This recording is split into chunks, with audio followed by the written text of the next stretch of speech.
제가 가장 먼저 지적하고 싶은 국회 불신의 이유는 정치인들이 부정부패를 비롯해 중대한 범죄 혐의를 받는 일이 많다는 것입니다.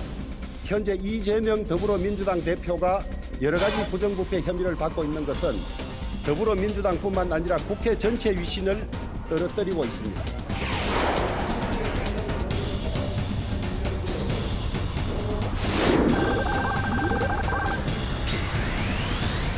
재판부는 공소시효가 남은 2차 주가 조작에서도 김건희 여사의 계좌가 활용됐다고 확실히 판단했습니다. 이번 법원의 판결이 나오자 단순 전주가 무죄로 나왔으니 김 여사의 연루 주장은 허위라고 반박한 대통령실은 입이 10개라도 할 말이 없게 됐습니다. 수사팀 전원이 혐의 없음 의견이었지만 친문으로 분류되는 검찰 간부가 처리를 막았다는 사실이 언론을 통해 알려지기도 했다. 더불어민주당이 거짓 의혹 제기와 억지 기소에 대해 사과를 하기는커녕 판결문 내용을 왜곡해 가짜뉴스를 퍼뜨리는 것에 강력한 유감을 표명한다. 이대로 가면 이재명 대표가 대통령이 되는 것이라는 취지의 말에 한 것으로 파악됐습니다. 알리바이가 있어야 될 거 아니겠습니까? 알리바이 만들 준비를 잘해라. 이런 얘기를 지금 한 60, 70% 정도 했습니다. 지금 정부 여당이나 이 정권이 하는 거 보면 굉장히 힘들게 가고 있지 않은 세계에 이렇게 가다 보면 다음에 이재명이 대통령 되지 않겠냐 이렇게 얘기를 했습니다.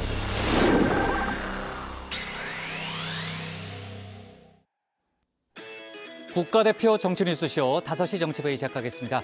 백반장 반가워요. 반갑습니다. 네. 지난주 김건희 여사가 연루됐다는 의혹을 받는 도이치모터스 사건의 1심 선고가 내려졌잖아요. 네. 그때도 이제 판결 내용을 두고 여야의 해석이 정반대였는데 네. 이제 새로 판결문 내용이 이제 공개가 됐는데 정치권 공방은 한층 더 커졌죠. 그렇습니다. 일단 1심 재판부는 판결문에서 김 여사 명의의 계좌 3개가 시세 조종에 이용됐다고 밝혔습니다. 법원이 유죄로 판단한 이른바 2차 작전 시기에 김 여사의 계좌가 연루됐다는 사실을 확인한 건데요. 물론 계좌가 주가 조작에 이용됐다는 사실만으로는 공범으로 인정되지 않습니다. 다만 김 여사를 둘러싼 주가 조작 연루 의혹이 이번 1심 선고로는 완전하게 해소되지 않은 셈입니다. 조금 전 영상에서 박홍근 원내대표의 얘기도 들어봤습니다만 민주당은 지금 김건희 여사 특검에 한층 더 박차를 가하는 모양새잖아요. 네. 대통령실은 오늘도 주가 조작 의혹에 대해서는 가짜뉴스라는 입장을 냈죠. 네, 일단 대통령실은 매수를 유도당하거나 계좌가 활용당했다고 해서 주가 조작에 가담한 걸로 볼 수 없음을 명백하다고 주장했는데요. 그러면서 민주당이 판결문 내용을 자의적으로 해석해 정치 공세용 가짜뉴스를 퍼뜨리고 있다 이렇게 강조를 했습니다. 김건희 여사 특검을 하려면은 정의당의 입장이 중요하잖아요. 네. 정의당의 입장이 약간 미묘한데 이따가 국회 상황실에서 저희가 얘기를 해보도록 하고요. 네. 어제 민주당 박홍근 원내대표가 교섭단체 연설을 했고 오늘은 네. 주호영 원내대표가 있잖아요. 연설의 한 절반 이상을 야당에 대한 비판으로 할애를 했죠. 네, 맞습니다. 특히 이재명 대표의 사법 리스크를 겨냥해서 눈길을 끌었는데요. 주 원내대표는 국회의 주요 과제로 신뢰 회복을 제시하면서 현재 이 대표가 여러 부정부패 혐의를 받고 있는 건 민주당뿐 아니라 국회 전체의 위신을 떨어뜨리고 있다 이렇게 주장했습니다. 또 국회 불신의 또 다른 요인은 내로남불이라며 특히 민주당에서 두드러진다 이렇게 얘기를 했습니다. 그리고 친명계 좌장으로 불리는 정성호 의원이 구속 네. 중인 정진상 전 실장과 김용 전 부원장을 만난 사실이 확인이 됐잖아요. 네. 조금 전에 이제 어떤 발언을 했는지도 이제 소개가 됐는데 정성호 의원이 검찰의 언론 플레이라고 반발을 했죠. 네, 정 의원은 자신이 정진상 전 실장과 김용 전 부원장을 접견한 건 위로와 격려 차원의 대화 그리고 변호사 경험을 토대로 재판 준비를 철저히 하라는 일반적인 조언을 한 거라고 밝혔습니다. 그러면서 여론전을 펼치려는 법무부와 검찰의 야비한 술수는 성공하지 못할 거라면서 접견록 공개를 주장했습니다. 네, 자 관련된 내용은 잠시 후에 저희가 뉴스픽에서 짚어보도록 하고요. 갑니다. 가도 되죠? 아니요. 네, 갈게요.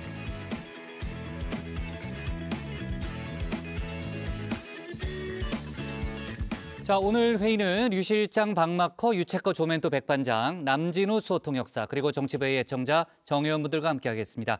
오늘도 속보 실시간 반영하면서 열어놓고 회의를 진행하죠. 유채커 나가서 이제 준비하면 되고요. 회의가 진행되는 동안에는 소통반장 백반장이 직접 여러분의 의견을 들을 예정인데요. 오늘의 응답하라 주제는 뭡니까?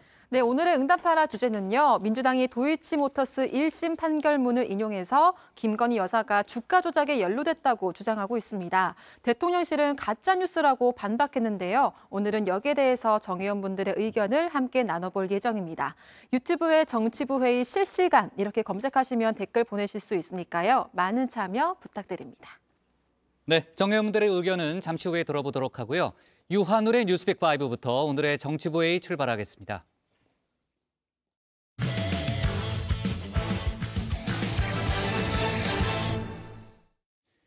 민주당 이재명계의 좌장으로 불리죠. 정성호 의원이 김용전 부원장과 정진상 전 실장을 접견한 사실이 뒤늦게 알려졌습니다.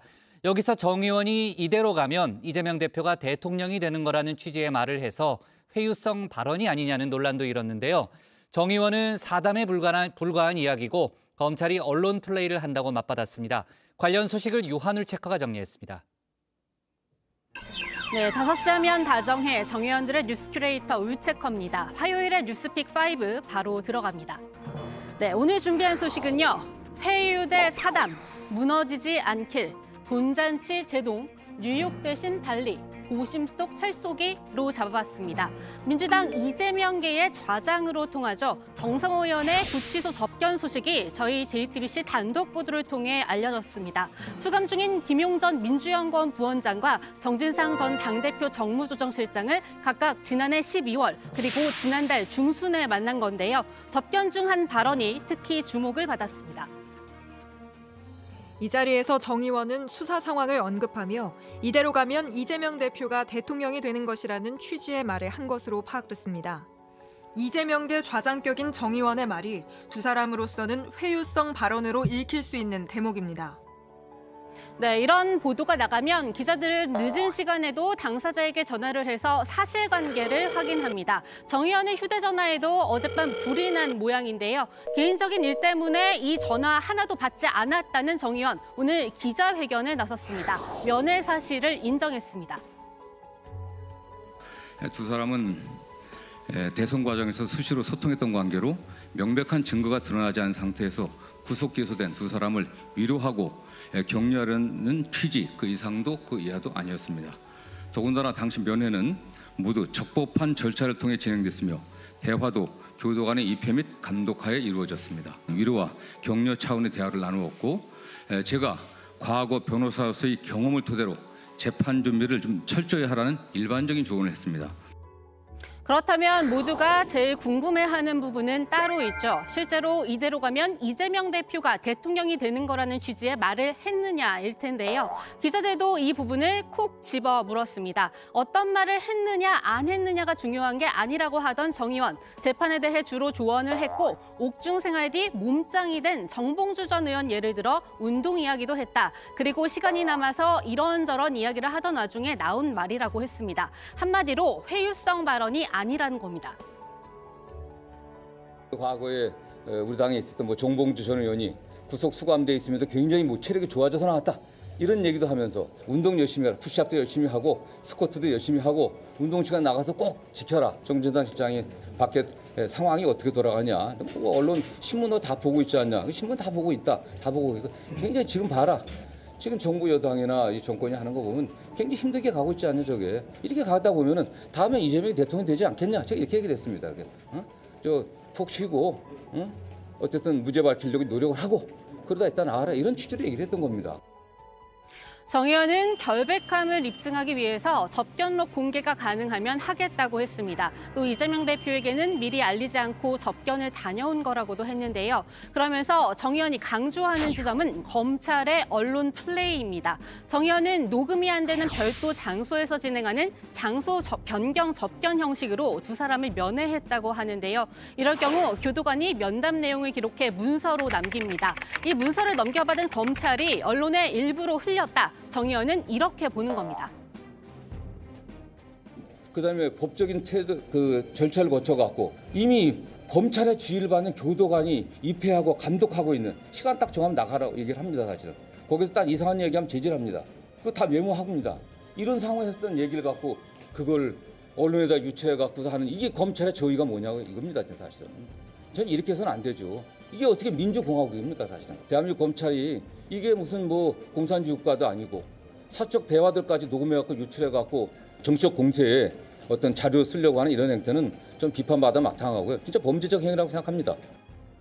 실제 검찰은 이 접견이 석연치 않다고 보고 경위를 들여다보고 있는 걸로 전해집니다. 이와 함께 이재명 대표에 대한 구속영장 청구서도 작성 중인데요. 이 대표에게 대장동 일당에게 특혜를 제공하고 막대한 이익을 얻도록 하면서 성남시에는 손해를 끼친 배임 혐의를 적용하는 걸 검토 중이죠. 배임 액수를 구체적으로 특정하고 있다. 수천억 원대가 될 걸로 보인다는 보도도 나왔습니다. 구속영장 청구는 이번 주 후반 아니면 다음 주 초가 될 것으로 보이는데요. 그러면 이제 곧 국회의 시간이 옵니다. 2월 임시국회 회기이기 때문에 이 대표에 대한 체포동의안이 국회로 넘어오게 되죠. 체포동의안이 우선 국회 본회의에서 가결돼야만 그다음에 영장실질심사가 열리고 구속 여부가 판가름 나는데요. 이 대표 입장에선 분위기가 심상치 않습니다. 먼저 정의당입니다.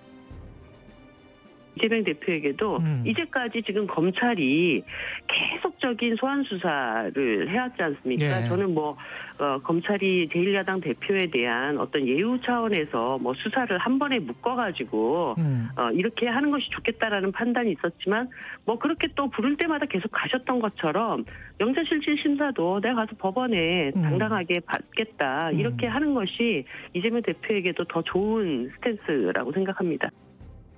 장혜영 원내수석 부대표는 누구에 대한 체포동의안이건 정의당의 당론은 찬성이라고도 밝혔는데요. 그렇게 되면 제적위원 과반 출석에 출석위원 과반으로 가결되는 체포동의안, 일단 정의당 6표는 확실히 확보한 것으로 보입니다. 그리고 이재명 대표로선 민주당 내부 상황이 더 비상이 아닌가 싶습니다. 현재 169석 확보하고 있는 민주당이죠. 이 민주당 성향으로 확실히 분류되는 6명까지 더하면 175명인데요. 한마음으로 반대 표결을 해야 하는데 이 중 25표 넘게 찬성으로 이탈해도 영장실질심사는 현실화할 수 있습니다. 참고로 체포동의안 투표는 무기명 비밀투표입니다. 우리 당 지지율 제고하고 총선 승리에 도움이 된 게 그 길이 무엇인지 생각이 복잡합니다. 다들 고민거리도 많고 생각도 많고 그래서 가급적 언급은 좀 꺼리려고 하는데 네. 또 이렇게 얘기하다 보면 조심스레 체포동의안에 대해서 찬성을 넌지시 내비치는 그런 의원들도 꽤 있더라고요. 따라서 민주당 일각에선 아예 반대 표결을 당론으로 추진하는 방안까지도 언급되고 있는데요. 이는 비명계는 물론 친명계에서도 부담이 크다는 이야기가 나옵니다. 당론으로 추진했는데도 이탈표가 나올 경우 후폭풍이 거셀 수밖에 없기 때문입니다. 그럼에도 불구하고 민주당 지도부가 당론 카드를 완전히 버린 건 아니라는 이야기 역시 나오고 있는데요. 이재명 대표의 운명의 그날 점점 가까워지고 있습니다. 마땅히 부결할 것입니다. 물론 구속영장이 청구되고 또 체포동의안이 국회에 제출되면 지도부 회의도 있을 것이고 또 의원총회도 있을 것입니다. 네. 이런 과정을 통해서 당내 의견을 모으고 확인할 생각입니다만 마땅히 부결을 한다라고 하는 것이 당의 총의가 아닌가 이렇게 그러면 생각합니다. 이거는 자유투표에 맡기는 게 아니라 당론 투표를 한다 이런 말씀으로 이해를 해도 되는 겁니까? 의원들의 총의가 그런 것이라고 하면 당론으로 결정할 수도 있고요. 예. 두 번째 픽은 무너지지 않길입니다. 어제 오늘 계속해서 이 튀르키예와 시리아에 보내는 제 소망을 담아 키워드를 뽑고 있습니다. 지진 현장에서 들려오던 생존자 구조 소식 점점 뜸해지고 있습니다. 집계된 사망자만 3만 7천 명이 넘어가면서 이제 21세기 자연재해 중 5번째로 많은 희생자를 기록했는데요. 무너진 잔해 더미에 둘러싸여서 이재민들은 절망을 느끼고 있습니다. Bir bina yıkılsa müteahhit hatalı derim ama yer boş insanlar hatalı. 일부 지역에선 아예 구조 활동이 종료됐다고 합니다. 유엔도 생존자 수색 작업이 마무리 단계에 접어들었다고 인정했는데요. 이제는 구조보다도 구호에 힘써야 할 때이기 때문입니다. 실제 생존자들이 겪는 2차 재난은 심각합니다. 머무를 거처와 먹을 음식은 없고 전염병까지 퍼지고 있습니다. And now the humanitarian phase, the urgency of providing shelter, psychosocial care, food, schooling, and a sense of the future for these people. That's our obligation now. 여기에 따라 각국의 지원도 구호로 무게중심이 옮겨가고 있는데요. 먼저 눈에 띄는 나라 카타르입니다. 월드컵 당시만 해도 바가지 요금으로 비판의 대상이 됐던 컨테이너 숙소, 이재민들의 거처로 사용하라며 튀르키예와 시리아에 기증하기로 했습니다. 우리나라도 지원에 총력을 기울이고 있는데요. 긴급구호대 이진이 모레밤 군용기를 타고 튀르키예로 향합니다. 방한용 텐트와 담요 등을 챙겨가서 역시 생존자의 구호 활동에 힘쓸 예정입니다. 그리고 여야도 간만에 한마음으로 나섰습니다. 오늘 국회 본회의를 열고 신속한 지원을 촉구하는 내용의 결의안을 통과시킨 겁니다. 또 의원들의 수당 중 일부를 모아서 의원금을 마련하는 안건도 가결됐습니다. 1인당 약 21만 원, 모두 6,200만 원 규모입니다. 지난 6일 발생한 지진으로 막대한 인명 및 재산 피해를 입은 튀르키예 및 시리아 국민을 위로하고 피해 복구를 돕기 위하여 국회 차원에서 의원금을 모금하고자 하는 것입니다. 의원 여러분의 2월분 수당에서 3% 상당액을 의원금으로 객출하고자 하는데 이의 없으십니까? 이의가 없으시면 가결되었음을 선포합니다. 최근 SNS상에서 화제가 된 그림이 있습니다. 정 의원님들도 보신 적이 있을 텐데요. 이 6.25 전쟁 당시 우리나라 어린 소녀를 다독이는 튀르키예 군인, 그리고 이번 지진 현장에서 튀르키예 소녀를 다독이는 우리 구호대의 모습을 담은 그림입니다. 이 그림을 그린 명민호 작가는 마음만큼은 무너지지 않기를 바라본다, 이런 말을 그림에 덧붙였는데요. 이 그림 튀르키예 현지에서도 화제라고 하죠. 명 작가의 말처럼 무너지지 않는 마음의 기적이 필요할 때인 것 같습니다. 이 178시간 만에 다시 빛을 본 이 소녀에게도 그렇습니다. Kaçıncı sınıfa gidiyorsun? Yukarıda ona çilekli süt vereceğiz. Çilekli süt. İster misin çilekli süt mü, meyve suyu mu? Çilekli süt mü istiyorsun? Aferin sana. İstiyor. Tamam, çilekliden bulacağız. Poğaça. Ben sana poğaça bulacağım söz. 네, 다음 픽은 돈잔치 제동입니다. 지금부터는 경제 관련 뉴스 두 가지 빠르게 짚어드립니다. 먼저 고금리 시대, 이른바 내부 돈잔치를 벌인 은행권 소식인데요. 계속 지적돼 오던 부분인데 이번엔 연말 연초 은행을 떠난 2,200명이 1인당 희망퇴직금을 최소 6, 7억 원을 챙겼다는 소식까지 더해졌습니다. 윤 대통령이 여기 직접 제동을 걸고 나섰는데요. 고금리로 쌓은 수익, 돈잔치 말고 취약계층을 위한 상생금융, 그리고 금융시장 불안정에 대비한 충당금 확충에 쓰라고 구체적인 지시까지 내렸습니다. 관치금융 아니냐는 지적도 나오지만 윤 대통령 은행의 공공재적인 성격을 강조하고 있습니다. 은행은 공공재적 성격을 갖고 있기 때문에 수익을 어려운 국민과 자영업자, 소상공인 등에게 상생금융의 혜택으로 돌아갈 수 있도록 배려하라. 대통령은 은행에 대해 이른바 돈잔치라는 비판이 나오지 않도록, 국민들의 위화감이 생기지 않도록 금융위원회에 관련 대책을 마련하도록 지시했습니다. 네, 이번 픽은 뉴욕 대신 발리입니다. 이번엔 4월부터 개편되는 대한항공 마일리지 제도 논란입니다. 기존에 같은 지역으로 묶은 국가에 대해 동일하게 차감하던 마일리지를 4월부터 운항거리를 기준으로 차감하는 데 따른 건데요. 이렇게 되면 8만 마일로 3월까지 뉴욕을 갈 수 있던 게 4월부터는 발리에 그칩니다. 대한항공은 단거리 노선 승객에게 혜택이 더 돌아간다고 설명하지만요. 단거리는 저가 항공도 있는 데다가 보통 항공 마일리지 중장거리표를 구할 때 주로 사용하죠. 소비자들의 불만이 갈수록 커지고 있습니다. 네, 오늘의 마지막 픽은 고심 속 활쏘기입니다. 지난 주말 있었던 시민단체 집회에서 윤석열 대통령 부부와 한동훈 법무장관 사진을 향해 장난감 활을 쏘는 부스가 설치됐습니다. 이 사실이 뒤늦게 알려지면서 국민의힘에선 정치적 입장이 다르다는 이유로 반감을 표현할 수 있는 수위가 도를 넘었다, 이렇게 비판의 목소리도 나오는데요. 주최 측은 참여단체 중 한 곳이 설치했다면서도 충분히 가능한 수준의 풍자 퍼포먼스라고 했습니다. 이 정치권 풍자 논란 꾸준히 이어지는 모습입니다. 네, 오늘의 뉴스픽은 여기까지입니다. 들어가서 원픽 뽑겠습니다. 뉴스픽 5였습니다. 정성호 의원이 이제 접견을 한 사실이 이제 확인이 됐고, 본인이 이제 기자회견을 열어서 회유성 발언이 아니었다는 점을 강조를 했습니다. 정진상 전 실장도 입장문을 냈는데 사실무근이라는 그런 내용인 거죠. 네, 정진상 전 실장 측 변호인이 오늘 입장문을 냈습니다. 정 의원이 정 전 실장을 위로했을 뿐이고 이제 회유한 사실이 전혀 없다라고 주장했는데요. 정 전 실장은 검찰의 공소 사실을 모두 부인하고 매우 억울해하고 있다. 따라서 정 의원이 정 전 실장을 회유할 이유도 없고 이 회유한 사실도 없다고 강조했습니다.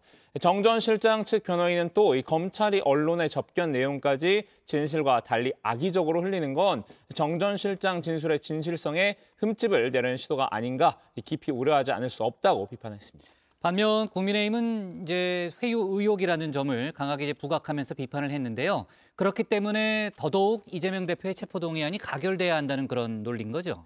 네, 그렇습니다. 양금희 수석 대변인은 진술과 진실을 거부하는 이 대표, 대장동 일당을 찾아가 입막음 비유를 시도하는 민주당 의원, 이 대표의 체포동의안 가결이 반드시 필요한 이유가 바로 여기에 있다라고 했는데요. 김미애 원내대변인도 국회가 더는 범죄를 비유하는 내로남불의 전당으로 전락해선 안 된다라고 말을 했습니다. 네, 오늘 주호영 원내대표의 교섭단체 대표 연설이 있었죠. 여기에는 어떤 이 회유 의혹에 대한 직접적인 언급은 없었고요. 이 체포동의안 가결에 대한 압박이 담겨 있었습니다. 주 원내대표는 이재명 대표의 내로남불이라고 꼬집었는데 직접 들어보시죠. 이재명 대표는 성남시장 시절에 죄를 지으면 대통령도 구속되는 나라를 만들어야 한다며 박근혜 대통령을 청와대 정문을 나서는 순간에 수갑을 채워서 구치소로 보내자고 했습니다. 그랬던 이재명 대표가 자신의 온갖 의혹에 대한 정당한 수사조차 정치 탄압이라고 항변하고 있습니다. 불체포 특권 포기를 공약했던 민주당, 특히 이재명 대표가 불체포 특권 포기 공약을 지킬지도 국민들은 지켜보고 있습니다. 네, 주 원내대표는 어제 예고한 대로 민주당의 내로남불에 대해서도 지적을 했습니다. 자세한 내용은 제가 이따가 국회 상황실에서 정리해 드리도록 하겠습니다. 네. 자, 그리고 검찰이 이번 주에 이재명 대표에 대해서 구속영장을 청구할 가능성이 높다는 그런 전망이 좀 나오고 있는데 오늘 검찰이 화천대유 대주주 김만배 씨에 대해서 사전 구속영장을 청구했다는 거죠. 네, 그렇습니다. 서울중앙지검 반부패 수사 일부는 김만배 씨에 대해 범죄수익은닉규제법 위반 혐의 등으로 영장을 청구했다고 밝혔습니다. 검찰은 김 씨가 2021년부터 1년 좀 넘게 대장동 범죄수익 340억 원 상당을 수표로 인출해서 차명 오피스텔 또 대여금고에 은닉했다고 보고 있는데요. 또 인테리어 업자 김모 씨에게 대장동 사건의 증거가 저장된 자신의 휴대전화를 불태우라고 지시한 혐의, 또 대학 동창으로 하여금 법원의 추징보전 명령을 피해 142억 원 상당의 수표를 숨기게 한 혐의도 받고 있습니다. 자, 유채코 오늘의 원픽은 어떤 걸로 잡았어요? 네, 오늘의 원픽입니다. 이재명 독신 접견한 이재명계 좌장, 회유대 사담 공방.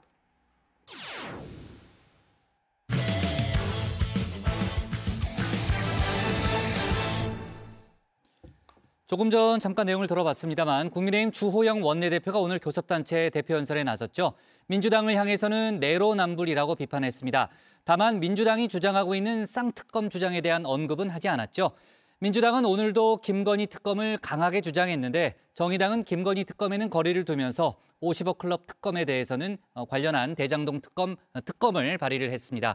관련 소식을 유정아 상황실장이 정리했습니다. 민주당이 제20대 총선에서 압도적인 다수 의석을 차지한 이래 우리 의회 민주주의는 급격히 붕괴되고 있습니다. 국회의장의 직권 상정 요건 제한, 여야 동수로 이루어지고 3분의 2 찬성으로 결정되는 안건조정위원회, 합의의 핵심 요소들을 대부분 무력화하면서 의회 민주주의를 형해화하였습니다. 네, 방금 조금 전해드렸지만요. 국민의힘 주호영 원내대표 오늘 국회 교섭단체 대표 연설을 했습니다. 민주당을 정면으로 비판했는데요. 의회 민주주의를 붕괴시켰다라고 표현을 했습니다. 소수당을 무시했던 이 민주당의 안건 조정이 꼼수, 그리고 회기 쪼개기를 통한 필리버스터 저지 등을 구체적인 사례로 꼽았는데요. 민주당 박홍근 원내대표가 어제 1분에 한 번꼴로 문제는 윤석열 대통령이라고 말한 데 대해서 문제는 민주당이라고 답을 한 듯합니다. 민주당 비판의 핵심 키워드는 내로남불이었는데요. 문재인 정부와 이재명 대표를 비판을 했는데 국민의힘은 환호했고 민주당은 고성으로 항의했습니다. 직접 보시죠. 바꾸어 말하면 민주당 정권 5년 전체가 내로남불의 역사였다고 합니다. 박수 치지 마세요. 박수 치지 마세요. 불체포 특권 포기를 공약했던 민주당, 특히 이재명 대표가 불체포 특권 포기 공약을 지킬지도 국민들은 지켜보고 있습니다. 네, 다만 이 김건희 특검을 전면에 내세웠던 박홍근 원내대표의 이 주장에는 답이 없었는데요. 김 여사의 이름이나 특검이라는 단어는 한 번도 나오지 않았습니다. 남은 길은 특검뿐입니다. 국민들도 김건희 여사 특검 도입에 압도적으로 찬성하고 있습니다. 국민 특검을 반드시 관철하겠습니다. 바로 이 말에 대한 답변이 없었던 건데요. 아마도 민주당 정부에서는 왜 기소하지 못했느냐 하는 취지의 어제 발언으로 답변을 가름한 듯합니다. 김건희 여사 주식 관련 사건은 민주당 정권 시절에 얼마나 많이 파헤쳤습니까? 더구나 박범계 의원이 법무부 장관으로 있을 때 수사할 대로 해놓고 이제 와서 특검하자고 박범계 의원이 들고 있는 거 보니까 저는 참 웃음이 나왔습니다. 네, 민주당은 오늘도 김건희 여사에 대한 특검 주장 이어갔습니다. 권오수 전 도이치모터스 회장에 대한 판결문을 근거로 들었는데요. 김 여사의 계좌가 공소시효가 끝난 2010년 10월 20일 이전뿐 아니라 그 이후에도 주가 조작에 활용이 됐다라고 적시가 됐다는 겁니다. 재판부는 사건 판결문에서 두 단계 모두 동원된 계좌는 김건희 여사와 최은순 씨 명의 계좌가 유일하다고 적시했습니다. 공소시효가 지났다는 1단계를 제하고도 김건희 여사의 계좌 3개가 유죄로 본 주가 조작 거래에 48건에 쓰였다는 것입니다. 네, 100쪽이 넘는 판결문 제가 오늘 좀 뜯어봤습니다. 법원은 김 여사의 명의 계좌 중 3개 계좌가 공소시효가 살아있는 시세 조종 행위에 이용됐다 이렇게 봤습니다. 김 여사의 어머니이자 윤석열 대통령의 장모 최모 씨의 계좌도 한 개가 포함이 되는데요. 판결문에는 김 여사 명의의 계좌라고 이름을 적시를 하면서 시세 조종에 이용한 계좌로 인정이 된다. 또 주식을 사고 팔 것을 사전에 서로 짜고 거래하는 이 통정 매매에 이용된 것으로 판단된다라는 문구가 여러 차례 등장을 했습니다. 이 통정 매매의 구체적인 상황도 판결문에 담겼는데요. 2010년 10월 28일 투자자문사 임원인 민 모 씨가 주가 조작 선수 김 모 씨에게 잠깐만 계세요. 지금 처리하시고 전화 주실 듯이라는 내용의 문자 메시지를 보냈고요. 또 약 3분 뒤에 이 김 여사 명의의 계좌에서 매도 주문이 나오고 거래가 체결이 됐다는 겁니다. 2011년 1월 1일에도요. 11월 1일에도요. 김 씨가 민 씨에게 3,300원에 8만 개 때려달라 해주셈이라는 문자를 먼저 보내자 민 씨가 준비시킬게요라고 답을 하고요. 22분 뒤에 김 씨가 매도하라 하셈이라고 다시 문자를 보내자 7초 뒤에 3,300원에 8만 주의 물량이 매물로 나왔다고 판결문에 적시된 겁니다. 민주당이 공세를 폈던 바로 그 내용이죠. 7초 후 거리에 그 유명한 직접 김건희 여사가 증권사의 직원에게 전화해가지고 3,300원에 8만 주 때려주삼이라는 문자 메시지 딱 받고 나서 7초 후 거래라는 거 직접 거래라는 거 아닙니까? 네, 다만 판결문에는 이 해당 계좌에서 직접 주문을 낸 것이 누군지는 확정할 수 없다 이런 구절도 담겼는데요. 판결문에서는 김 여사를 이렇게 소개를 한 대목이 있는데 도이치모터스 상장 전부터 주식을 보유하고 있던 투자자로 권 전 회장의 지인이다 이렇게 소개를 하기도 했습니다. 해당 거래가 있었던 2011년 김 여사가 이 서울대 인문대학 최고 지도자 인문학 과정 원우수첩에 현직 도이치모터스 제품 및 디자인 전략팀 이사라는 경력이 기재되어 있었던 시기이기도 하죠. 공소시효 안에 있는 기간에 거래 흔적이 남아있는 이상 김 여사에 대한 수사 혹은 소환이 필요하다는 주장이 나오고 있습니다.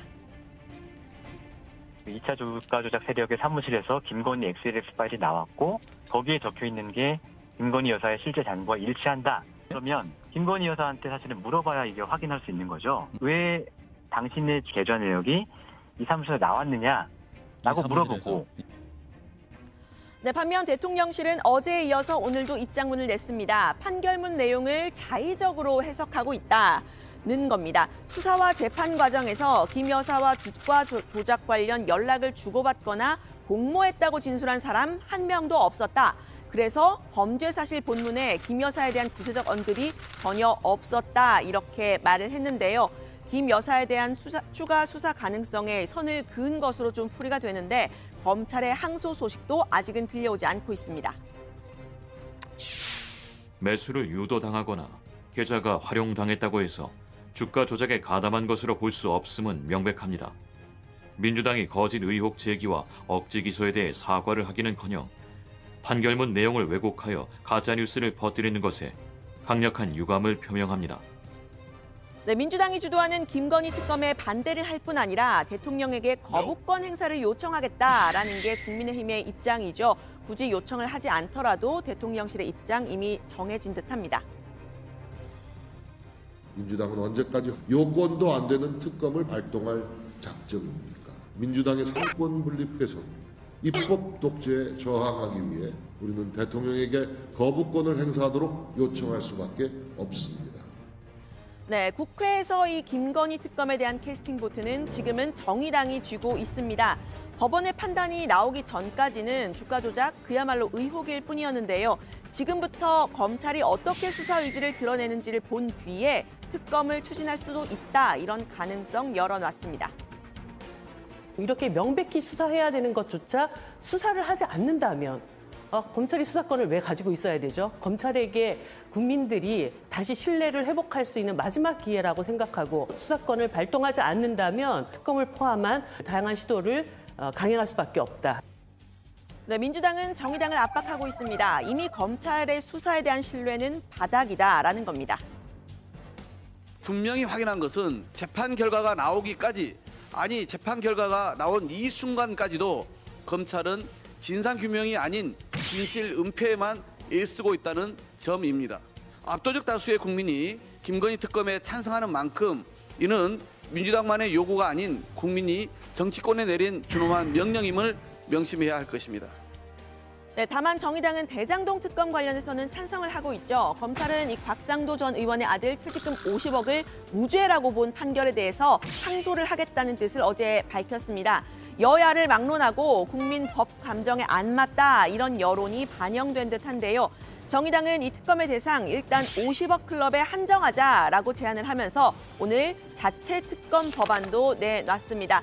그런데 이 50억 클럽에 대해서는 국민의힘과 민주당 모두 이해관계가 있기 때문에 특검 추천에서 둘 다 빠져야 한다고 주장했습니다. 50억 클럽과 관련해서는 국민의힘의 전직 국회의원이 포함되어 있고 긴밀하게 관련돼 있는 사람들이 있고, 그다음에 성남시의원 같은 경우는 한나라당 소속이었다가 민주당 소속이 된 사람이 있고, 그리고 민주당 소속이 있기 때문에 양당 다 이해관계자라고 보이고, 그러면은 양당 다 추천 안 하는 게 맞다고 봅니다. 양당에서 우리가 이번에 추천하지 않겠다라고 오히려 선언하는 게 필요하지 않을까. 네, 국회 논의 사항 좀 봐야 될 것 같은데요. 쌍특검을 주장하고 있는 민주당은 김건희 특검을 포함해서 정의당과 이 대장동 특검 관련 협의까지 해나가겠다는 뜻을 밝혔습니다. 대장동 특검에 이재명 대표 관련 수사까지 포함을 시킬 경우에는 국민의힘이 반대 입장을 내놓을 듯한데요. 권력자에 대한 수사를 중립적인 수사기관에 맡기자라는 게 특검의 취지죠. 이 대표 관련 수사는 여기에 속하지 않는다는 게 국민의힘 일각의 주장입니다. 검찰이 수사를 너무 열심히 하기 때문에 좀 살살할 특검을 하자? 이건 논리적으로 특검 제도와 정면 배치되는 겁니다. 이재명 대표의 대장동 사건과 관련해서 수사를 열심히 하고 있는데 지금 특검하자고 하는 거는 완전히 방해하자는 것밖에 안 되는 거예요. 네, 정의당은 이 대장동 특검을 50억 클럽 특검이다, 이렇게 명명을 했는데요. 수사 대상을 대장동 의혹 전반으로 넓히면 국회 합의 자체가 불가능하다고 봤기 때문이라고 합니다. 50억 클럽 명단에는 이 대표의 대법원 판결에 관여했던 권순일 전 대법관, 또 윤석열 대통령과 가까운 것으로 알려지는 박영수 전 특검이 모두 포함되어 있죠. 두 사람 모두 화천대유에 고문을 지냈다는 이력이 있는데요. 일단 최대 공약수로 특검을 진행하되 수사 과정에서 대상을 넓힐 가능성도 열어놨습니다. 대장동 전반으로 한정없이 다 넓혀놓고 나면은 사실 국회 합의 자체가 불가능합니다. 그래서 지금 곽상도 의원 판결 중심으로 국민들의 의혹을 해소하는 것에 일단 국회가 집중해 나가면서 수사 과정에 거기에 박영수 특검도 수사 대상으로 들어가 있지 않습니까? 그렇죠. 네, 주호영 원내대표의 오늘 의회 연설, 협치라는 단어는 딱 한 번 언급이 됐는데요. 그것도 협치를 하자라는 게 아니라 이 국회 제도 개선위의 설립 취지를 설명하는 거였습니다. 정치권 한복판에 등장한 특검, 또 쌍특검이라는 단어를 두고 신경전을 벌이고 있는 상황에서 어쩌면 협치란 단어가 좀 포함되지 않은 것 당연한 일인지 모르겠습니다. 오늘 발제 이렇게 정리합니다. 주호영 원내대표, 민주당 내로남불, 의회 민주주의 붕괴, 50억 클럽, 김건희 특검, 향방은? 자, 민주당이 제기한 쌍특검 문제, 어제도 저희가 짚어봤습니다만 정치권이 이 문제로 상당히 공방이 뜨거운 그런 상황이고요. 지금 민주당을 비롯한 야권에서는 김건희 여사에 대한 수사가 필요하다는 데는 어느 정도 공감대가 있는 거죠? 네, 맞습니다. 민주당은 특검을 통한 수사가 필요하다라고 주장하고 있죠. 왜냐하면 검찰이 그동안 수사를 제대로 안 하고 기소도 안 했는데 그게 이번 권오수 전 회장 관련 재판에서 드러났다는 겁니다. 기본소득당도 민주당과 같은 입장인데요. 법원은 권 전 회장에 대해서 유죄를 인정했지만 집행유예 판결을 내렸습니다. 이게 시세 조정의 의도는 있었지만 실패한 시세 조정이라는 평가 때문인데요. 관련 내용을 오래 취재해온 기자는 김건희 여사의 경우엔 다른 사람들과 달리 수익을 많이 냈다고 했습니다. 이 세력들이 주가를 힘들게 올려놓고서 적당한 시점에 엑시트를 못했거든요. 그래서 이 사람들은 큰 돈을 못 벌거나 혹은 손해를 본 겁니다. 그래서 이 사람들은 실패했다라고 표현을 하는 거고요. 이 사람들과는 달리 김건희 여사 같은 경우는 적절한 시점에 엑시트를 해서 큰 수익을 냈죠. 네, 반면 대통령실과 국민의힘에서는 김 여사의 주가 조작 의혹, 문재인 정부의 검찰에서 충분히 수사를 한 것 아니냐라는 겁니다. 소위 탈탈 털었는데도 기소를 못한 거 아니냐라는 입장인데요. 판결문에 대해서도 민주당이 자의적으로 해석을 하고 있다면서 주목해야 할 점은 또 다른 큰손 투자자에 대해서 법원이 무죄를 선고했다는 점이라고 했습니다. 정의당의 입장은 제가 좀 전해드렸지만 좀 더 복잡한데요. 김 여사에 대한 수사의 필요성은 분명하다. 다만 검찰이 수사하는 과정을 먼저 지켜봐야 한다. 이런 입장입니다. 민주당이 주도하는 야3당의 패스트트랙에 당장은 동참하기 어렵다면서 이렇게 말을 했습니다. 이름만 패스트트랙이지 사실은 슬로우트랙. 입니다. 설령 2월 국회에서 통과시킨다고 하더라도 그것을 표결에 붙이게 되는 것은 8개월 정도가 지난 후의 일이거든요. 그렇죠. 국민들께서 지금은 김건희 수사가 편파 수사다라고 하는 인식은 크게 갖고 계시지만 이것이 갑자기 가쁜 패스트트랙으로 갈 때 그 공감대가 계속 이어질 수 있을까? 굉장히 신중하게 국민적인 동의를 하나하나 만들면서 가야 되는 문제입니다. 네. 자, 김건희 특검의 정의당이 이제 변수로 등장한 상황이고요. 정의당은 대장동 특검, 정확히는 이제 50억 클럽 특검법을 오늘 발의를 했잖아요. 국민의힘 쪽의 반응은 어떻게 나와요? 네, 국민의힘이 공식적으로 대장동 특검에 대해서 언급한 바는 없습니다. 다만 곽상도 전 의원에 대한 무죄에 대해서도 공식 입장을 내놓지 않고 있는데요. 개인적인 소회는 좀 내놓고 있습니다. 주경태 의원은 대장동 특검 지금 당장 했으면 좋겠다. 50억을 받은 분이 무죄가 났다? 그게 말이 되느냐라고 했고요. 친계인 유상범 의원은 정치인의 입장에서 국민이 받아들이기 어려운 판결이라고 했습니다. 대리에 불과한 사람을 퇴직금으로 50억 원을 준다. 현직 국회의원인 아버지가 관여됐을 거다. 이렇게 생각하는 게 합리적이라는 건데요. 유 의원은 검사 출신이기도 하죠. 다만 특검에 대해서는 부정적인 입장을 밝혔습니다. 들어보시죠. 나중에 유죄가 선고되면 유죄가 선고됐고 또 특검은 또 따로 특검을 해서 또 결국 같은 내용을 기소할 텐데 기소하게 되면 그럼 특검의 의미가 없지 않습니까? 이 시건은 봐야죠. 조자령 헝가스듯이 너무 그 특검을 계속 문제 제기하는 거는 너무 정치권에서 지금 이제는 정치적 이유로 정치적 무기로 쓰는 것 같습니다. 지금 이제 50억 클럽에 거론되는 사람들 중에서는 특히 이제 박영수 전 특검, 권순일 전 대법관이 주목받고 있는 상황이죠. 네, 그렇습니다. 이 권 전 대법관은 화천대유 고문을 지냈고 이재명 대표의 대법원 판결에도 영향을 미친 인물로 꼽히는데 이 화천대유 대주주 김만배 씨가 권 전 대법관의 방에 8차례 방문했다는 보도도 나왔었죠. 어제 저희 JTBC 뉴스룸에선 이 김 씨가 2019년 2월 이 법조팀장에서 물러난 뒤에도 이 대표의 재판과 관련한 대법원 상황을 줄줄이 깨고 있던 상황을 보도를 해드렸습니다. 김 씨가 이성문 전 화천대유 대표에게 2020년 총선이 끝나야 선고가 난다. 전원 합의체로 안 간다. 아직 1차 보고서도 안 갔고 형사조 공동연구관이 바뀌었다라는 등의 말을 하는 그 2020년 3월 육성이 공개가 된 겁니다. 김 씨는 이 발언을 하기 일주일 전 권 전 대법관을 만났다고 하는데요. 이 상황에 따라서는 재판 개입 의혹으로 번질 가능성도 있습니다. 네, 50억 클럽에 대한 수사가 확대가 되면 여러 가지 또 속보들이 나올 수 있겠네요. 좋습니다. 자, 오늘 발제 이렇게 정리하겠습니다. 주호영 민주당 내로남불 50억 클럽 김건희 특검 향방은으로 제목을 잡겠습니다.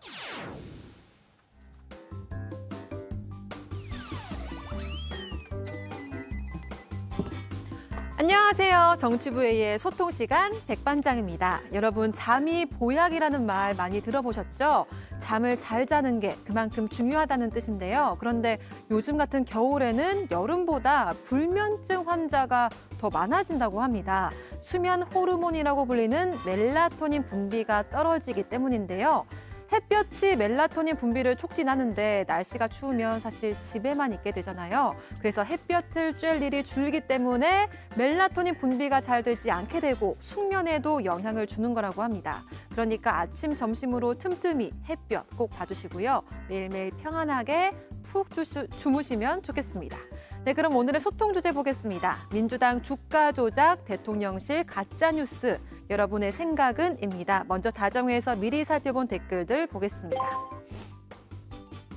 네, 먼저 SO1님. 그렇게 자신 있으면 소환해서 수사받고 특검받고 그래서 무혐의 입증하고 민주당 고발하고 안 되겠지요 라고 하셨고요. 콩님께서는 이재명 구출하려고 성동격서 작전을 쓰는 듯한데 속보인다 라고 하셨습니다. 네, 이어서 정 의원분들께서 실시간으로 올려주시는 댓글들도 함께 보겠습니다. 전태현님, 도대체 그럼 계좌는 왜 이용된 건지 그것도 3개씩이나 라고 하셨습니다.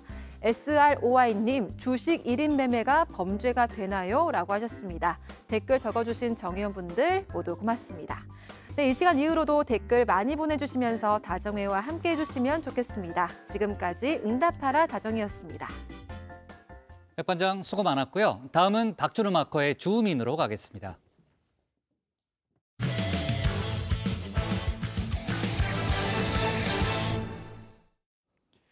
어제 국민의힘 전당대회 합동연설회에선 친윤계와 비윤계의 대립 구도가 명확하게 드러났습니다.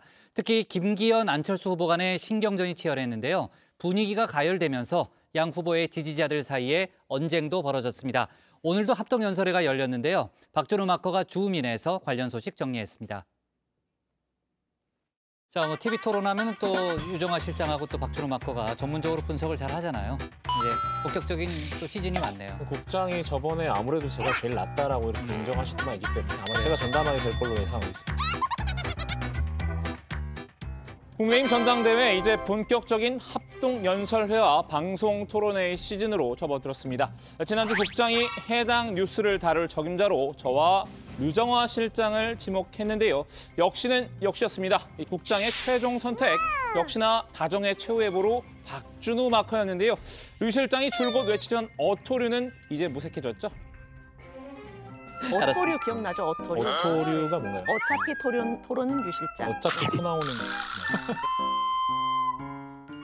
자, 토론회 읽어주는 남자 박마커. 오늘은 연설회 읽어주는 남자입니다. 어제 제주도에서 열린 국민의힘 첫 합동연설회. 어차피 토 나오는 유 실장보다 알잘딱갈센으로 읽어드리겠습니다. 우리의 적은 내부에 있어요. 거듭거듭 강조하지만 우리의 적은 분열입니다. 우리 보수는 분열로서 패배해 왔던 거예요. 여러분, 정진석 비대위원장, 이 경쟁이 분열로 이어져선 안 된다고 강조했는데요. 이 정 위원장의 바람과 달리 합동연설의 컨셉은 불협화음이었습니다.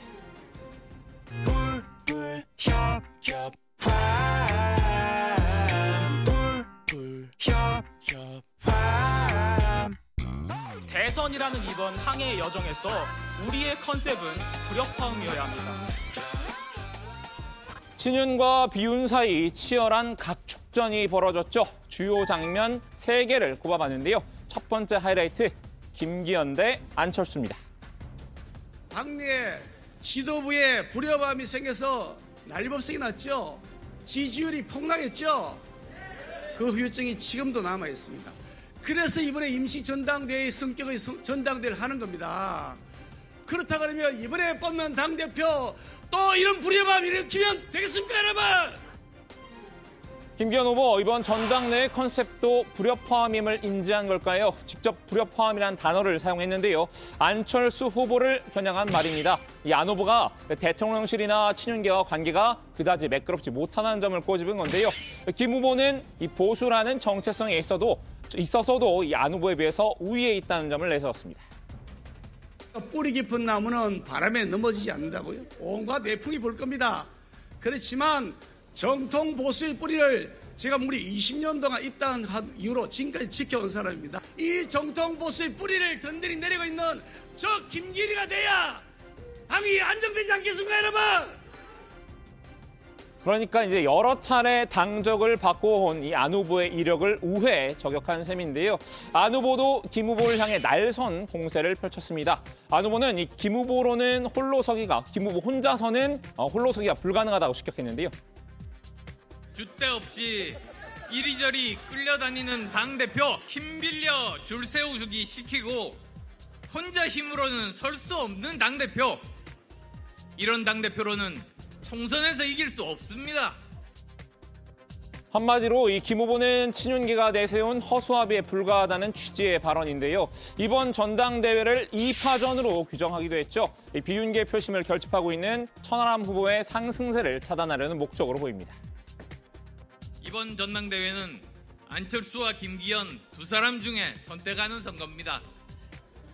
누가 더 총선 승리에 기여할 수 있는가? 누가 더 당당한가? 누가 더 도덕적인가를 놓고 오늘부터 진검승부를 펼칩니다.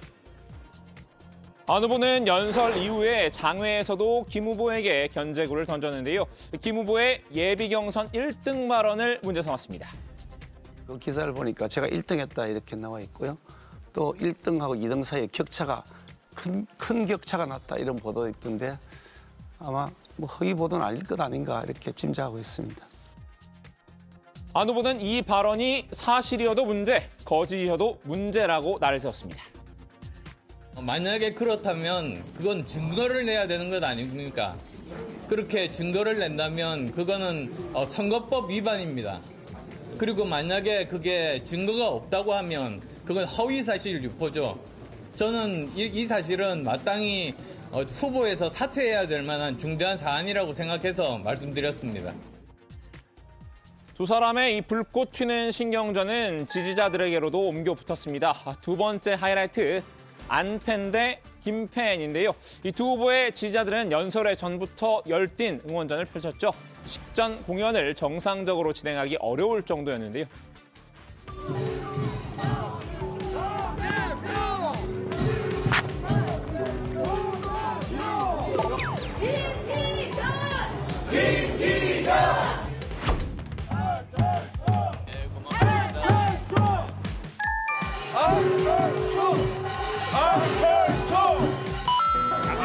잠시만 연호를 좀 당원 여러분 조금만 협조해 주십시오. 이 사회자의 만류가 겸연쩍을 만큼 양측 지지자들은 한껏 달아올랐는데요. 진짜 기싸움은 연설회가 시작된 이후였습니다. 김 후보의 지지자들은 안 후보의 연설 도중 김기현을 연호했는데요. 여러분께 감히 질문 드립니다.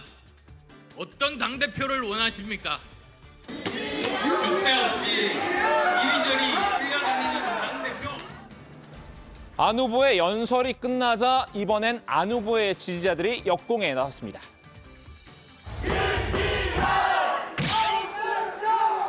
성숙한 당원이 됐으면 김 후보가 연설할 때는 지지자들끼리 말싸움을 벌이기도 했는데요. 안 후보의 지지자들이 김 후보의 말소리가 잘 들리지 않을 정도로 소음을 내자 이 김 후보 지지자들이 항의한 겁니다.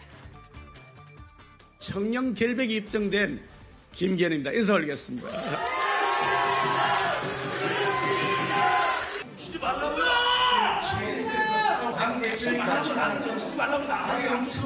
혼란에 있을 때 정근이겠지만 아직 최고위원 후보들의 연설에서도 친윤 대 비윤의 대립각은 분명했는데요. 이 마지막 하이라이트 김용태 대 조수진입니다. 이 자리에 후보로 나와 계신 지난 지도부의 몇몇 최고위원들은 권력과 야합해 당원과 국민들께서 뽑아주신 최고위원직을 버리고 떠났습니다. 다들 사퇴의 변을 장황하게 늘어놓았지만 결국 그들에겐 당원의 뜻보다 권력의 아첨이 우선이었습니다. 친이준석계인 김용태 후보 이름을 직접 거론하진 않았는데요. 누가 봐도 이 친윤계 조수진 후보를 공개 비판하는 발언이었습니다. 지난해 조 후보가 비대위 전환을 목적으로 이준석 지도부에서 중도 사퇴했던 점을 꼬집은 건데요. 그때 스스로 자리에서 물러나 놓고 이제 와서 다시 최고위원에 도전하는 건 명분이 없다고 비판했습니다. 저는 저에게도 가해진 수많은 권력의 핍박과 협박에도 끝까지 지도부를 지켰고 당원 여러분들께서 저에게 주신 소명을 지켰습니다. 당시 권력과 야합해 사퇴한 일부 최고위원들이 다시 전당대회에 출마하겠다는 것은 어떠한 명분을 들어도 저는 이해할 수 없습니다. 조 후보의 화력도 만만치 않았습니다. 연설에서 김 후보 등 비윤계 후보들을 싸잡아 공격했는데요. 윤석열 대통령이 권성동 전 원내대표에게 보냈던 텔레그램 메시지죠. 이 내부 총질이란 단어를 재활용했습니다. 거대 야당은 윤석열 정부가 낸 법안을 모두 틀어막고 윤석열 대통령 끌어내리겠다고 공공연히 밖에서 장외투쟁 벌이고 있습니다. 이런 상황에서 우리 당내에서 내부 총질이 나온다면 그것은 있을 수 없는 해당 행위입니다, 여러분. 조 후보는 지난해 최고위원직을 자진 사퇴한 것도 모두 이준석 전 대표의 탓으로 돌렸는데요. 자신은 이 전 대표로 인해 임기를 채우지 못한 피해자라고 주장했습니다.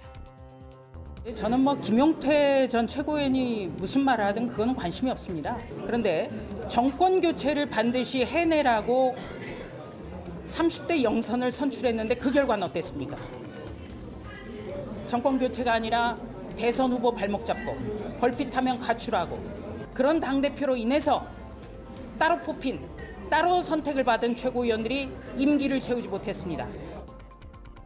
네, 오늘은 어제 열린 이 제주 합동연설의 몇몇 장면만 간략하게 간추려서 정리해드렸는데요. 나머지 소식은 이 조익신 멘토가 더 자세히 전해드린 걸로 하고요. 오늘 열린 이 부울경 합동연설의 내용은 들어가서 얘기 나눠보겠습니다. 오늘 주민 한마디 이렇게 정리합니다. 지지자들로 옮겨붙은 기만 신경전, 합동연설의 친윤 대 비윤 구도 뚜렷. 자, 어제 합동연설의 하이라이트를 박준호 마커가 잘 정리를 했는데요. 청년 최고위원 쪽 경쟁도 상당히 치열하잖아요. 특히 친윤계 장해찬 후보 또 친이준석계로 통하는 이기인 후보 간에도 신경전이 상당히 뜨거운 그런 상황입니다.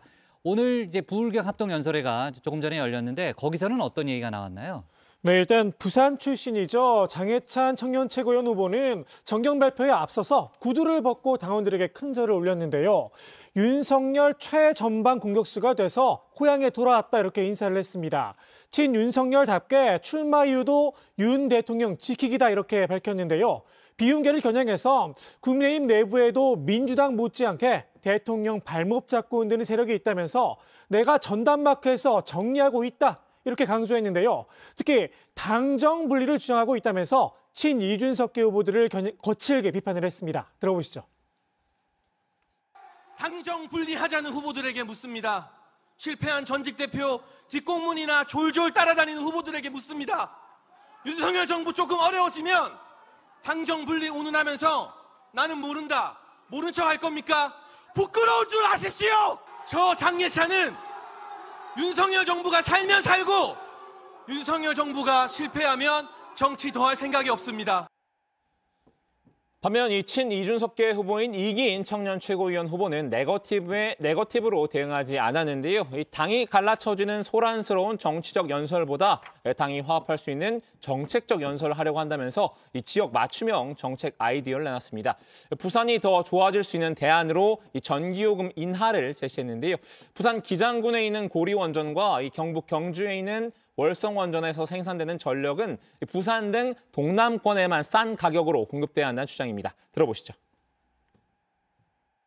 산업용 전기요금을 만약 원자력 발전소 30km 이내의 지역에 약 20% 정도 저렴하게 공급할 수 있다면 전기를 사용하는 산업들이 부산과 울산 그리고 동해안 일대에 들어올 수 있는 근거가 됩니다. 특히 각종 조립 공정에 로봇을 많이 사용하는 자동차 산업. 이런 것들은 전기요금에 굉장히 민감한 사업 구조를 가지고 있습니다. 이런 산업들이 부산에 유치된다면 저의 지역구인 판교를 뛰어넘어 거대한 부산 테크노밸리가 만들어질 수 있습니다. 네, 어제 박준호 마커가 주민에서 얘기를 했습니다만 지금 이준석 전 대표가 이번 전당대회에 상당히 적극적인 역할을 하고 있잖아요. 이른바 친 이준석계로 통하는 4명의 후보를 우회 지원하는 정도가 아니고 상당히 직접적인 그런 지원을 하고 있는 그런 상황이고 그렇다 보니까 곳곳에서 지금 이제 대립각이 좀 형성이 되는 그런 구도로 보입니다. 자, 오늘 부울경 지역에서 당대표 후보 간에 또 여러 연설도 진행이 됐는데 김기현 후보와 안철수 후보가 어제 연설회에서 상당히 각을 세웠잖아요. 오늘은 어떤 상황이 펼쳐졌어요? 네, 일단 김기현 후보는 오늘 연설 도중에는 안철수 후보를 겨냥한 발언을 하지는 않았습니다. 아, 그래요? 네, 김 후보는 대신에 자신의 연고를 강조를 했는데요. 이제 김 후보 본인은 경남 울산에서 태어났고 초중고는 부산에서 나왔다. 그리고 아내는 초중고 대학교를 모두 부산에서 나왔다는 점을 내세웠습니다. 특히 부산 4구 을 지역구인 조경태 의원 당대표 후보로 나서기도 했었죠. 손을 잡았다는 소식을 전했는데요. 또 대선 과정에서 대선 후보와 당대표가 시끄러웠는데 그걸 통합해낸 사람이 자신이다라는 점도 어필을 했습니다. 당대표가 되면 당을 원팀으로 나가게 할 것이다. 포부를 밝히기도 했습니다. 네, 안철수 후보는 반면 김기현 후보를 저격했는데요. 김 후보의 탄핵 발언을 겨냥해서 탄핵 운운하면서 흑백 선전으로 당의 갈등을 조장하면 안 된다. 그런 후보는 당대표 후보 자격이 없다고 날을 세웠습니다. 대통령실과 친윤계와의 불화도 불식시켰는데요. 단일화로 정권 교체에 공헌한 제게 이제 남은 건 오직 정권의 성공, 대통령의 성공, 국민의 행복뿐이라고 말했습니다. 누구보다도 대통령의 성공이 절박한 사람이 저 안철수라는 건데요. 김 후보는 안 후보가 여러 차례 당적을 옮긴 점을 문제 삼고 있죠. 이를 의식한 듯 국민의힘에 완전히 뿌리를 내렸다면서 당의 뼈를 묻겠다 강조하기도 했습니다. 네. 자, 오늘 새로운 여론조사 결과도 발표가 됐는데 그 내용은 저희가 잠시 후에 정치인사이드에서 좀 짚어보는 걸로 하고요. 김기현 후보의 이제 탄핵 관련 발언이라든지 또 당정일체 관련한 여러 가지 발언도 상당히 후보들 간에 좀 논란이 된 그런 상황인데 역시 정치인사이드에서 자세히 짚어보도록 하겠습니다. 어제 연설회를 정리했으니까 오늘 연설회도 지금 이제 좀 중요한 내용은 저희가 좀 하이라이트로 정리했습니다만 네, 내일 좀 자세하게 좀 볼 거죠? 네, 아까 유 실장 발제할 때도 저는 근데 유 실장을 너무 비하한 거 아니에요? 어토류를? 비하는 아니고요. 아니, 어토류가 하겠습니다. 네. 그래요? 네, 오늘 좀 제가 하는 게 나을 것 같아요. 합동 연설은 그럼 내일 하실래요? 네, 뭐든 하겠습니다. 그래요, 알았습니다. 네, 자, 좋습니다. 두 사람 간에 아주 티격태격하는 게 보기가 참 안 좋죠, 유채거. 네, 너무 불쾌합니다. 네, 뭐 불쾌까지. 제 앞에서 자꾸 이런 싸움이 벌어지니까 제 약간 정서상 안 좋은 것 같습니다. 그래요? 네. 국회를 보는 것 같아요? 예, 유채거 정서가 늘 좀 안 좋지 않나요? 그런가요? 네, 알았습니다. 자, 끝나고 나머지 얘기 이어가도록 하고요. 오늘 주민 제목 이렇게 정리하겠습니다. 김안 지지자들도 신경전 합동연설에 친윤 대 비윤으로 제목을 잡겠습니다. 다음은 조익신 멘토의 정치인사이드입니다.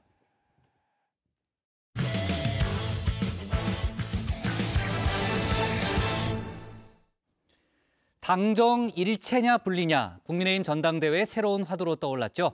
김기현 후보와 친윤계 의원들이 일제히 당정 일체론을 들고 나온 건데요. 결국 핵심은 총선 공천권이란 해석이 나오고 있습니다.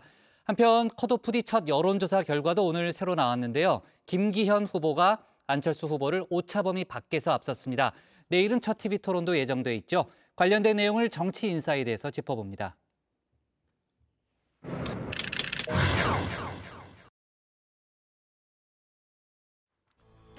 탄핵이란 단어를 입에 담았다가 거센 역풍을 맞았죠. 김기현 후보 당정 일체론으로 변주에 나섰는데요. 대통령하고 자꾸 어긋난 길로 가고 당정 분리라 그러면서 당 지도부가 대통령을 견제해야 된다 그러면 우리가 왜 여당합니까? 야당해야지. 윤석열 대통령의 탄핵을 이야기했다는 건 왜곡이다 강변을 했습니다. 윤석열 정부의 성공을 위해 당정이 일체가 돼야 한다 주장한 것뿐이라는 겁니다. 그런데 말입니다. 당정 분리, 누가 대통령 견제론을 꺼냈다는 걸까요? 최근엔 논란이 된 건 오히려 친윤계가 제기한 당대표 부하론이었죠. 대통령은 위고 네. 대표는 아래다. 상호관계가 뚜렷하지 않을까요? 지금 직책관계라는 보면은. 윤석열 대통령이 과연 민주주의자인가? 여당의 대표는 대통령의 부하인가? 그래서 말이에요.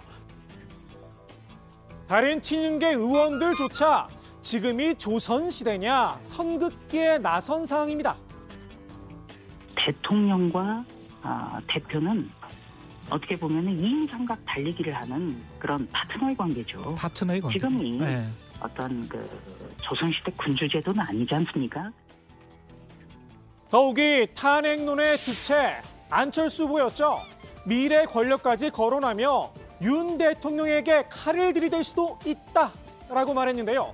그 저변은 당정 일체냐 분리냐 문제가 아니라 공천권 문제가 깔려 있는 듯 싶습니다. 지난번 20대 총선이 되겠죠. 16년도. 네. 그때 저희 당이 현직 대통령이 있고 그리고 당대표가 있는데 두 분의 반목이 있었단 말이죠. 김무성. 네. 네. 그 결과가 일당을 한 석 차로 놓치고 결국은 그 분위기로 가다가 탄핵까지 이렇게 갔던 그런 게 있었다. 그래서 현직 대통령과 여당 대표가 반목해서는 안 된다. 이른바 옥새 들고 나르샤의 추억을 소환한 겁니다. 원유철도 뛰어라.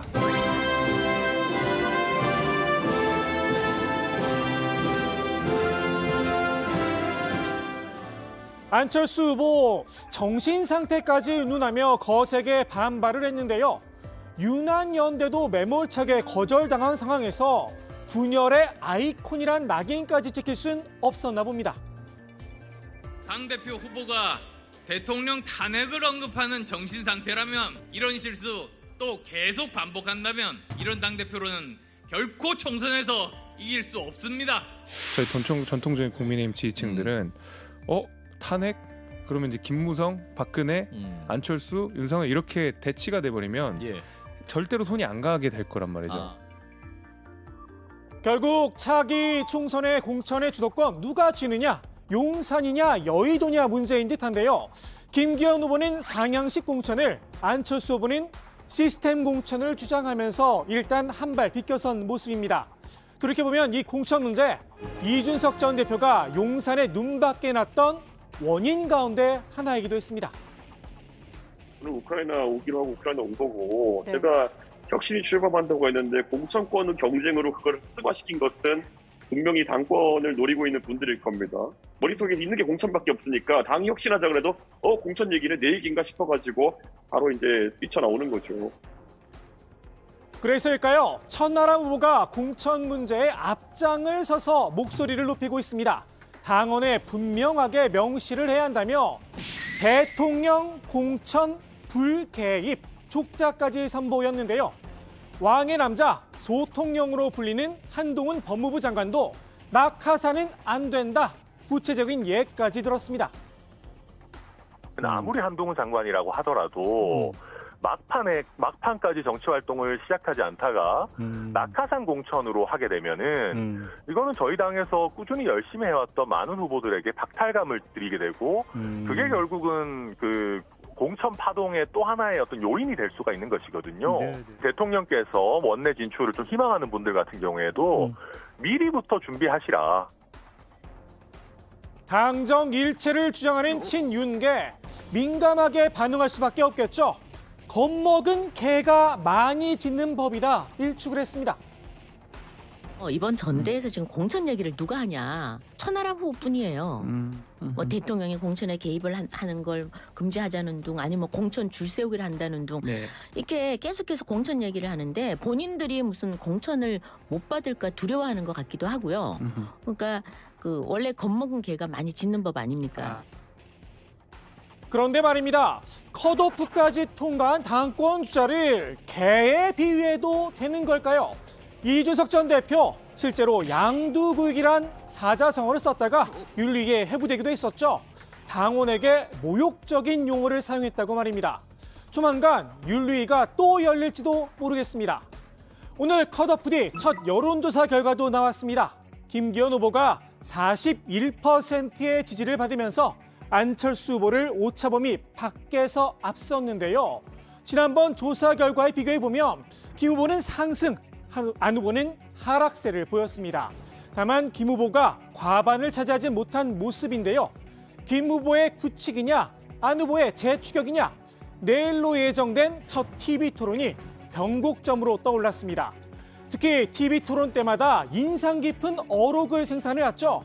안 후보의 활약상에 관심이 모아지고 있는데요. 안철수 후보 항상 지지율 좋게 가다가 토론 몇 번 하고 나가지고 지지율 다 망가지는 경우 수두룩하게 우리가 봤었잖아요. 네. 친윤과 반윤 사이에 끼인 상황이죠. 또다시 비윤이란 제3지대에 갇힌 안 후보. 양측의 공세를 다 받아내야 하는 입장입니다. 안철수 의원은 이제 김기현 의원과 천하람 후보 양쪽을 다 봐야 되지만 천하람 후보나 김기현 의원은 앞만 보고 달려도 되거든요. 그런 상황에서 점점 안철수 의원의 입지가 좁아질 거라고 생각이 되고 안철수 후보께서 스탠스를 잘 잡아야 이 양자의 싸움, 갈등, 아주 극단적인 갈등을 잘 이렇게 수습하고 넘어가야 되는데 자칫 휩쓸리게 되면 이제 천하람 후보한테 당할 수가 있죠. 천하람 후보, 안 후보의 표를 잠식해 골든크로스를 이뤄내겠다 천명을 한 상태죠. 이번 TV토론에 낼 문제도 미리 공개를 했습니다. 승인 안 해주고 나중에 쪽팔려서. 그러니까 저는 바이든이라고 할 거고 김기현 후보는 아마도 날리면이라고 할 거고 안철수 후보는 바이든인지 날리면인지 모르겠다고 하시거나 둘 다일 수도 있다고 하시거나 질문을 회피하시거나 그러지 않을까. 천하람 후보의 돌풍 스스로 허리케인을 자처하고 있죠. 천하, 용인, 4인방이 모두 본 경선에 진출하며 만만치 않은 저력을 과시하고 있는데요. 그 뒤엔 이준석 전 대표가 떡하니 버티고 있습니다. 공교롭게도 최고위원 경선에서 친윤계 의원들이 줄줄이 컷오프 되면서 이준석계의 승리란 말까지 나왔는데요. 그렇지 않아도 눈에 까신 이 전 대표, 친윤계로선 지켜만 볼 순 없었나 봅니다. 제일 아픈 곳을 푹 찔렀습니다. 자신의 성사건 의혹을 무마시키려 했다가 당원권이 정지된 전직 대표가 성매매 혐의하고 또 증거인멸 혐의로 당원권이 정지가 된 상태입니다. 천하 용인의 이 홍보 동영상도 꼬투리를 잡았습니다. 비행 중 핵심 관계자를 포함한 대통령실의 개입, 단일화 종용 및 사퇴 요구, 롤 변경은 모두 항공보안법 저촉 사항임을 안내드립니다. 개혁 세력이라면서요. 그럼 좀 긍정의 메시지 그런 것들을 좀 던져야 되는데 계속해서 갈등의 그런 말들 또 분열의 그런 용어들 이런 걸 쓰는 게 당원들은 굉장히 불편하죠. 개혁은 긍정의 메시지다라. 글쎄요. 사전적 의미는 제도나 기구 따위를 새롭게 뜯어고침을 말하죠. 지금은 열심히 뜯어내고 있는 걸로 보이는데 말입니다. 천 후보, 황교안 후보를 향해서도 개혁적 토론을 제안했죠. 부정선거 의혹, 토론으로 한번 붙어보자는 겁니다. 황 후보는 경선이 끝나면 나중에 따로 하자면서 일단 한 발 빼는 듯한 인상을 풍겼는데요. 오늘은 공식 TV 토론에서 하면 될 이야기다. 다시 입장을 바꿨습니다. TV 토론회라고 하는 틀이 있지 않습니까? 그렇죠. 그러니까 정상적이라면 거기서 얘기를 해야 되죠. 그걸 또 따로 별도로 나가서 우리 둘이 또 해보자. 그건 맞지 않는 것 같습니다. 황 후보, 사실 부정선거 이야기는 꺼내고 싶지 않았던 듯한데요. 동아일보와 인터뷰에서 옛날 이야기다. 당대표 후보 경선 과정에서 부정선거에 대해 한마디도 안 꺼냈다. 이렇게 밝혔었죠. 천 후보가 파놓은 덫에 걸린 게 아닌가 싶기도 합니다. 오늘의 정치인사이드, 결국 다시 한번 밝히게 된 황 후보의 부정선거 관련 입장으로 마무리합니다. 제가 그 얘기 그만하자 그랬더니 또 이제 뭐 그런 얘기도 하는데 있는 팩트를 어떻게 왔다 갔다 할 수 있습니까? 과학적인 팩트예요. 여기서 있을 수 없는 투표용지가 투표 개표의 현장에서 나왔거든요. 당대표 후보 경선에서 컷오프가 됐죠. 조경태, 윤상현 의원이 누구를 지원할 것인가가 역시 이제 정치권의 관심거리였는데 전반적인 분위기를 보면 조경태 의원은 김기현 후보를 좀 미는 듯한 그런 모양새죠. 네, 그렇습니다. 아까 제가 조금 말씀을 드리기는 했는데요. 오늘 김기현 후보가 부산 선대위 발대식을 열었습니다. 근데 이 자리에서 이 컷오프 탈락한 조경태 의원이 참석했습니다. 김 후보는 김조 연대를 이뤄나가겠다 이렇게 밝혔는데요. 조 의원이 우리는 다 부산 갈매기파다 이렇게 했다고 소개를 했습니다. 조 의원도 축사에서 전당대회가 반목과 분열이 아니라 개혁과 변화의 분수령이 될 수 있도록 김 후보와 당원들이 앞장서 줄 걸로 믿는다라면서 사실상 지지를 선언했습니다. 네, 김 후보는 행사 뒤에 취재진과 만나서 당원 당규에 국회의원이 공식적으로 전당대회 후보를 지지할 수 없어서 구체적인 발언은 없었지만 사전 티타임에서 김기현에 대한 지지를 확실히 보여줬다고 설명했습니다. 조 의원 역시 국회의원은 당규상 지지 선언을 못하게 돼 있다면서도 판단은 당원들이 할 것이라고 밝혔습니다. 자, 어쨌든 또 다른 탈락자 윤상현 의원과의 연대 움직임은 없어요. 네, 그렇지 않아도 기자들이 김기현 후보에게 관련 질문을 던졌는데요.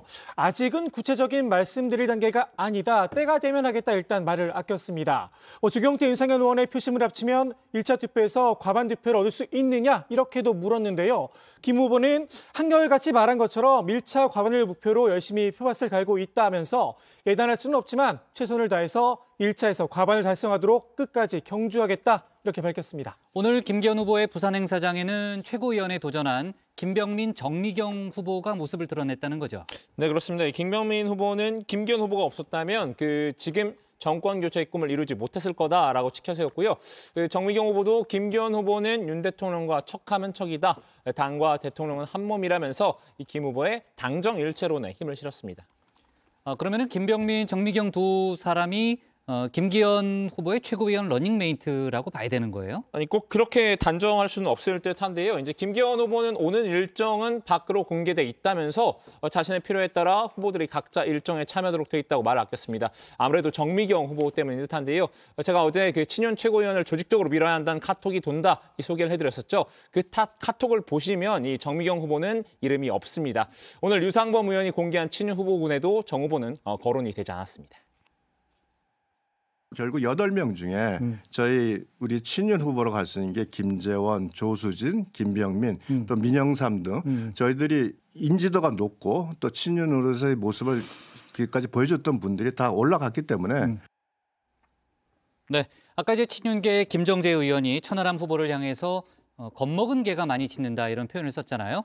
조익신 멘토가 과거의 사례까지 이제 언급을 했었는데 천 후보가 직접 입장을 냈다는 거죠. 그렇습니다. 천하람 후보가 소셜미디어에 관련 입장을 밝혔는데요. 누가 겁먹은 개인지는 지켜보시는 국민과 당원들께서 더 잘 아실 것이다 이렇게 말을 했습니다.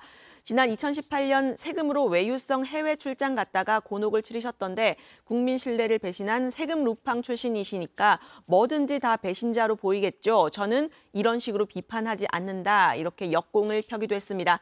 그러면서 홍준표 대구시장이 즐겨 사용하는 개가 짖어도 기차는 간다라는 말로 글을 마무리했습니다. 네, 자 좋습니다. 관련한 속보 정치 뉴스들이 참 많은 하루하루네요. 오늘 정치부에는 여기까지 하겠습니다. 저희는 내일도 오후 5시 정각에 다시 찾아뵙겠습니다. 근데 역시나 합동연설에는 제가 다루는 게 그래, 누가 하든. 아무리 네. 생각해도 알았어요. 제가 다루는 것 같습니다. 괜찮으세요? 왜 이렇게 갑자기